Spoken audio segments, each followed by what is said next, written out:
ሰላም እንዴት ናችሁ? የአክሳቲው ቤተሰቦች ዛሬ ደግሞ የጾም ክትፎና ጎመን አብረን እናዘጋጃለን። እንዲሁም ካሁን በፊት ደግሞ የሰራኋቸው የተለያዩ ቀላልና ጣፋጭ ምግቦች አሉ። በቻናሌ ላይ ሄዳችሁ ቼክ ብታረጓቸው በጣም ደስ ይለኛል። ዛሬ የምናዘጋጀው ምግብ ለመስራት ያው ሁለት ድስት እጅ ያለው አንደኛው ውሃን የጣድኩት ትንሽ ጨው አረግበታለሁ። በጎን ደግሞ ቅቤ ነው ማነጥረው። እኔ የተጠቀምኩትን አይነት ቅቤ መጠቀም የለባችሁም። ማንኛውም የጾም ቅቤ ይሆናል፣ ዘይትም ይሆናል። እናንተ እንደተመቻችሁ ማድረግ ይቻላል። የውሃው ፈልቶልኛል። በደንብ ያጠብኩትን ምስር እጨምራለሁ።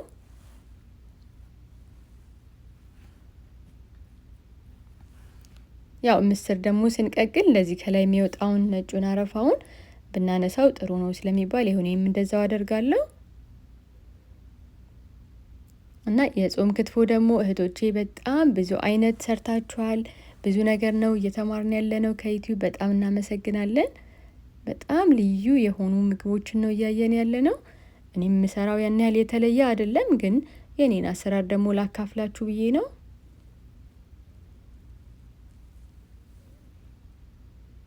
ያው እንደምታዩት ቆንጆ ሆኖ በስሎልኛል። አሁን ይሄንን በነጠላ ጨርቅ አድርጌ በደንብ አድርጌ ጨምቄ አዘጋጀዋለሁ።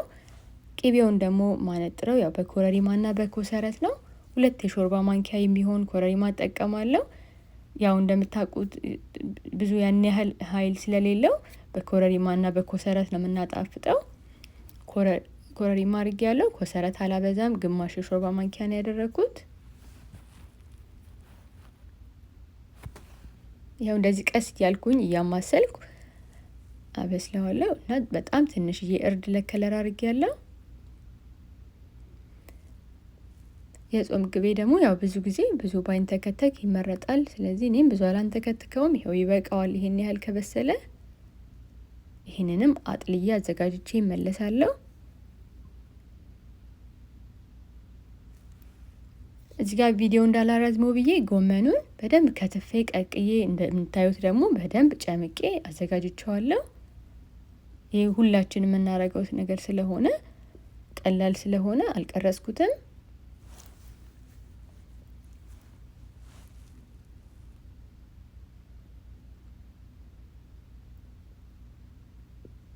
የማቀላቅልበት መጥበሻ ላይ ቅቤን፣ ኮረሪማና ትንሽ ጨው አድርጌ አዘጋጃለሁ።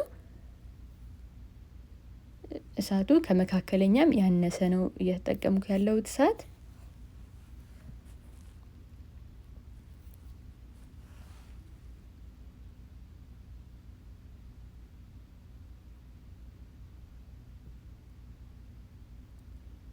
እና እኔ ብዙ ጊዜ ጎመን ቆንጆ ሆኖ ያገኘሁት እንዴት ነው እንደዚህ ቀስ ባለ እሳት ላይ በደንብ አድርጌ እንደዚህ ቀስ ብዬ ጊዜ ወስጄ አደባልቀዋለሁ፣ በደንብ ቅቤው እንዲጠጣ ማለት ነው።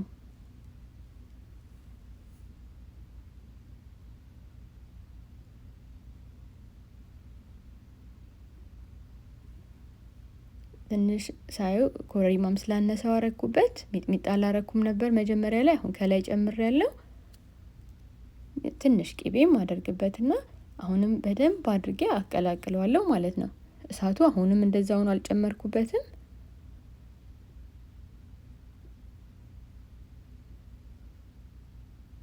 አሁን ያልተቀላቀለ ክፍል የለውም። በደንብ ነው ያቀላቀልኩት። በጣም ነው የሚጣፍጠው። በጣም ቆንጆ ነው የሆነልኝ። እኔ ደስ ብሎኛል።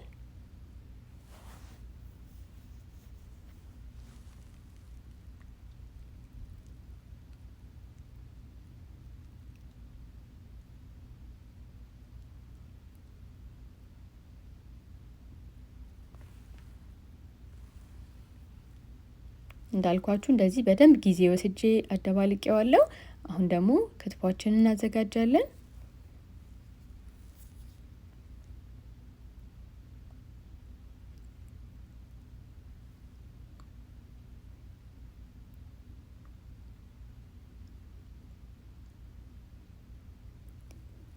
ቅቤ፣ ኮረሪማ፣ ጨው አረግና እዚህ ጋር ትንሽ ሞቅ ሲልልኝ በደንብ አድርጌ ጨምቄ ያዘጋጀሁትን ምስር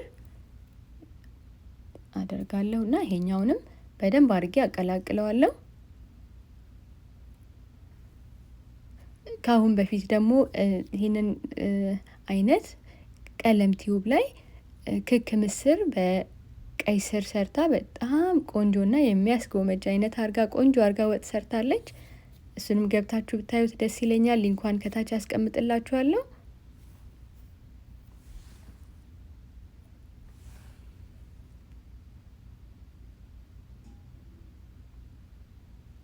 እንደምታዩት እዚህ ጋር ትንሽ ቅቤ በዛበት ይመስላል፣ ግን ምስሩ በጣም ብዙ ነውና ቀስ እያለ ይመጣዋል። አሁን እዚህኛው ላይ የማደርገው እንዳልኳችሁ ቀይ ስር ነው። ቀይ ስሩ ግን በደንብ ከቀቀልኩት በኋላ በደቃቅ መፈቅፈቂያ ፈቀፈቅኩትና ይሄኛውንም ውሃው ጥፍት እስኪል ድረስ በደንብ አድርጌ ነው የጨመኩት። ምንም አይነት ውሃ የቀይ ስር ውሃ የለውም።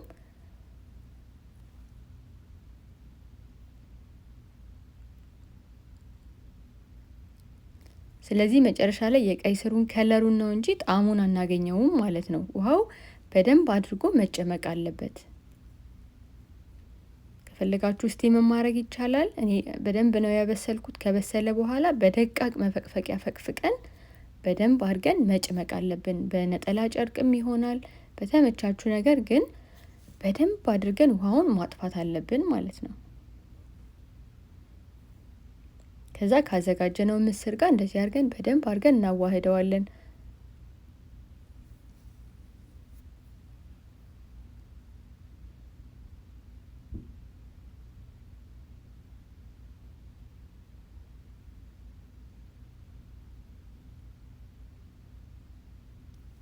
አሁን ጨውን ማስተካከል ስላለብኝ ቀምሰዋለሁ።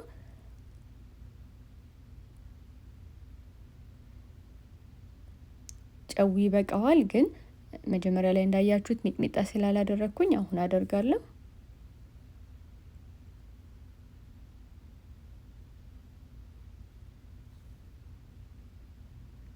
ያው መቼም ክትፎ አይደል የምንሰራው፣ ቅቤ በደንብ እናደርግበታለን።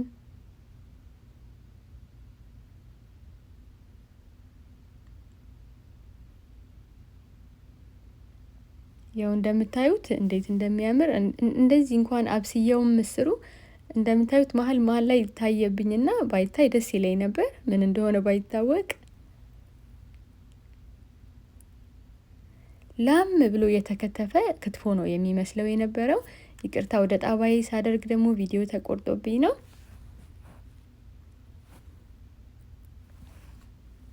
ያው እንደምታዩት በጣም ነው የሚያምረው። እኛ በጣም ነው የወደድነው። እንደምትወዱት ተስፋ አደርጋለሁ። የተለየ ነገር ባይሆንም ያው መቼም የኔን አሰራር ላካፍላችሁ ብዬ ነው። ስለተከታተላችሁኝ እጅግ በጣም አመሰግናለሁ። በሌላ ቪዲዮ ደግሞ እስከምንገናኝ ድረስ ደህና ሁኑ።